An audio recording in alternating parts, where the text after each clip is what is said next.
Point the nose to the ground. Point the nose to the ground. Bring the power back. And let's just drive it. Up and off.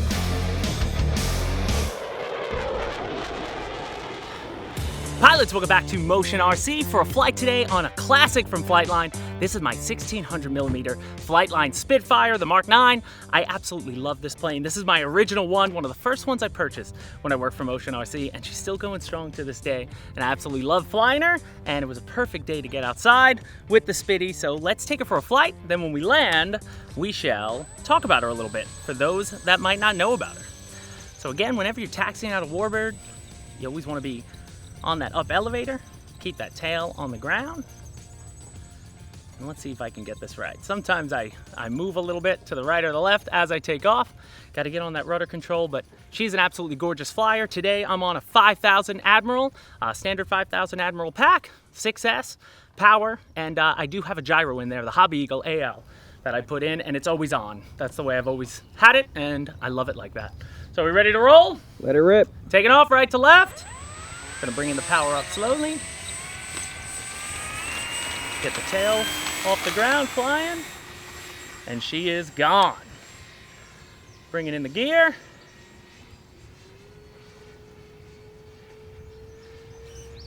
An absolutely gorgeous flyer. We got a bit of a cloudy day, but feels like Britain, right, Alex? Oh yeah, looks like it. We flew in Britain a long time ago, so we can actually say that. But it's like World War II out there right now. Coming in nice and straight. That's full throttle. Let's take her up to the sky. We'll stall turn her. Let's go to the right.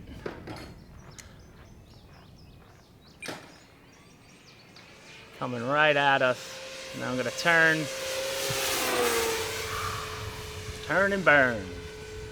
I absolutely love this plane. The beauty about this model too, it's one of those great, it's a graceful Warbird to fly, but also you get really great flight times. I always keep my timer at 5 minutes though of useful throttle time, so my timer only goes when I'm over 25% on the throttle. But I've easily gotten eight minute flights on this when I want to push it, but for the most part at this point, I just fly the 5 minutes, land, and I'm always at a decent, battery life. Always at that storage charge, a little over 3.8. But we'll test when we get back. Again, she's a 4-bladed prop. She does come with the lights, so you got that nice strobe, which you can see, I'm sure, on the camera, which is great. It really helps with orientation when you're on a cloudy day or in the dark, and you do have the nav lights too. So you got red and green on the wingtips. And for you guys that need to disassemble planes to transport, with the Spitfire, it was one of those models. It didn't have ribbon cables when it came out, but it's 5 screws will remove the wing from the fuse, and then I always just leave everything plugged in and just sort of, stack them on top of each other when I have to transport, so I don't have to make, make any extra connections. I just leave everything connected. That's always pretty much the way that I transport it. But also I come here in a minivan and I can get her in there 1600mm wing to wing if this is the only model I'm going to be taking. So now going up into a loop.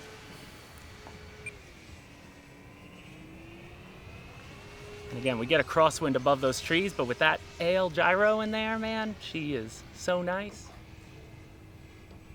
A3, I should say, A3 gyro. I'm thinking AL37. Coming in, motor pass.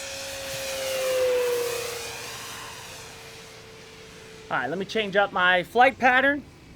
Now I'm only at 2 minutes and 30 seconds on my timer. So I'm gonna change direction, and then I'm gonna drop my gear. And then we're gonna go mid-flat, and we're gonna attempt a touch and go, Alex. Are you ready for this? I am if you are. So now I'm at half flap, and you see got the speed slow enough, there was no nose up. Bring it down the half flaps, and right here, I'm gonna cut my power.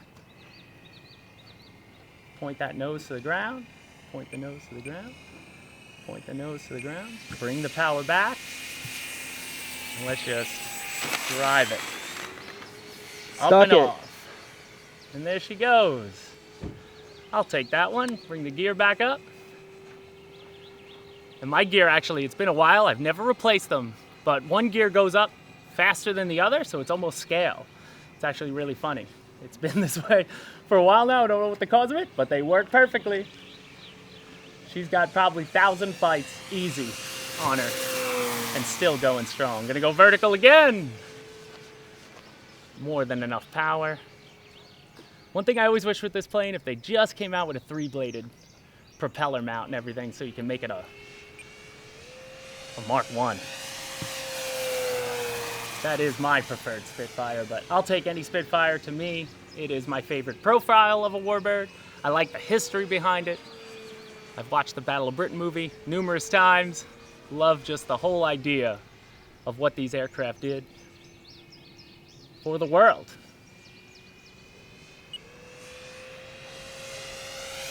I'm gonna turn and burn in front of the trees, just over the trees.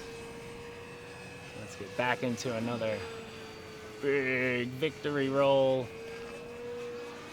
Take it back up. Oh.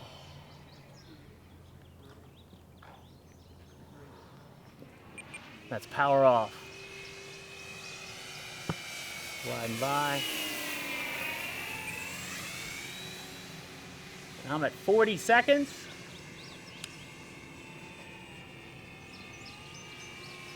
I say let's do one more pass by, and then we'll bring her in for a landing.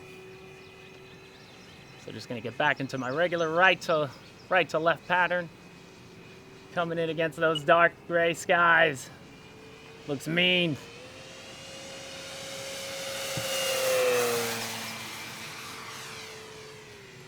Now bring it back to half throttle. Now that entire flight, I've been with the book, had initially called what mid-rate would be. And I've never changed it. And I always fly it just on mid-rates pretty much constantly. I just got used to something and figured that's my favorite way to go. So now I got the gear coming in.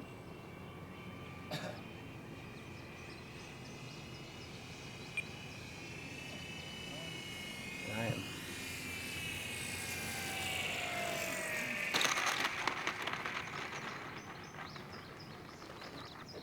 And a little wing scrape, but I'll take it. Actually didn't put power. I came in a little too hot and just went with it on that landing. Normally I bring all my Warbirds in around 20% throttle right at the end there. Patrick behind me, he has a little trick for that. He trims up his throttle and just always leaves it spinning, which is something that I gotta try that. I gotta try that, Patrick. But let's taxi her back. Let's get the flaps out of the way. But again, you're just down on the elevator, nice and gradual. Don't try to get her back in a rush. And we'll use our cell checker and check the pack. So I opened it up on that one a little bit. And there she is. Now you can see she's a little beat up. Hold, please. I don't have the cell checker. You don't have the cell checker? I don't have the cell checker on me. Do you do it on purpose at this point? It wouldn't be your Motion RC video. Look, what is he? I'm honest. I'm blown away at this point. At one point, I'm going to have to go through all the footage and get all 29 times that you've done this. Some people have a catchphrase. James has a cell checker. I'm going to move this. Yeah, I'm gonna grab that camera in Just a second. So you can hear me. So I've still got 20 seconds on my timer. Let's see what you've done. From a 5-minute flight. Yeah, we could probably finish this up right here if you want to grab the other camera. But that's what I was about to do. Let's do this. 51%, 3.8, 3.85. So, I mean, that was a 5-minute flight, probably a little longer in real time because of the throttle usage, but again, you're gonna have no problem with a 5,000 pack. And the beauty about this Spitfire, it's such a big compartment. But let me just pull this battery out and we'll talk about it. You hear? All right, let's keep it going. This was just a flight. So again, looking inside, I just got the 5,000. I ram it all the way forward, and that's always hit my CG. Honestly, in my head, I can't remember where the Spitfire CG is, but I believe it's right on this ring or this panel line right here. But either way, just the 5,000 forward, a 6,000 forward, 5,100 I've flown it with. All the Admiral packs, the larger ones, I've had no problem with. Gyro mounted on the side, and the battery just fits perfectly next to it. And again, looking around the model, so what do you have? Again, it's a beautifully scaled model. None of the decals come on it, so you're gonna put those on. They come with two liveries on her, two different, you know, decal sets. And then you do get the nice cannons on the front. You got the scoops on the bottom, and nice Olio suspension on the gear. No problem on grass or takeoff. It's not retractable tail wheel. Tail wheel's always out, but that's fine. But overall, she's a good looking model. So you would just 4 screws, 2 here, 2 under this, and 1 to take off the scoop is how you would separate the wing. And then there's the smaller blue box. That original blue box is in there, and that's what connects all the connections for your flaps. Oh, on the flaps too, it is 4 panel flaps, which is nice. It was a nice scale detail. Back when they did it, was probably one of the first probably bigger Warbirds to do it, I would believe. But really nice on the split flaps. And overall, just a graceful flyer. I believe it's a 380 kV motor up front, and still to this day, one of the best top-selling FlightLine models, and for good reason.